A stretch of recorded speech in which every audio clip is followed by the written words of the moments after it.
হ্যাঁ দিদি, আসো আসো। কি খবর? তা বলছি, সামনে তো জামাই ষষ্ঠী, তা জামাই ষষ্ঠী করবা না? না গো দিদি, আর জামাই ষষ্ঠী হবে না। 5টা না 5টা না, একটা মাত্র জামাই। ওরম বলি হয়? তোমার দাদার কাজ বাজ নাই, কি করে করি বলো তো? এভাবে কি হয়?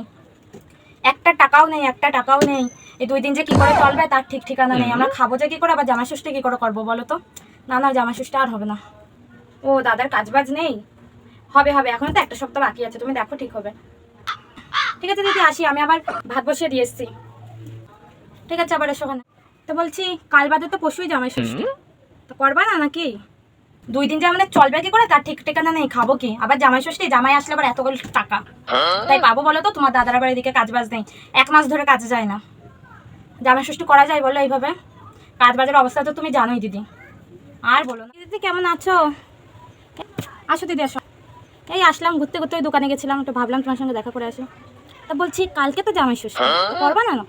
আর বলে না দিদি, কালকে জামাই ষষ্ঠী, টাকার অভাবে কান কাটে দিয়ে চলে গেছে। জামাই ষষ্ঠী আর হবে না।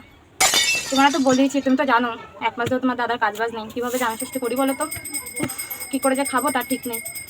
হ্যাঁ, জামাই ষষ্ঠী হবে না দিদি, জামাই ষষ্ঠী হবে না। ঠিক আছে, উঠে তাহলে আজ বরং আবার অন্য একদিন আসবো। ওখানে আসছি দিদি।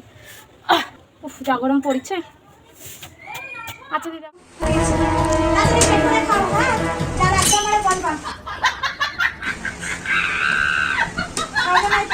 তা দিদি বললে যে জামাই ষষ্ঠী করবা না? আর বলো না দিদি, কি করবো বলো তো?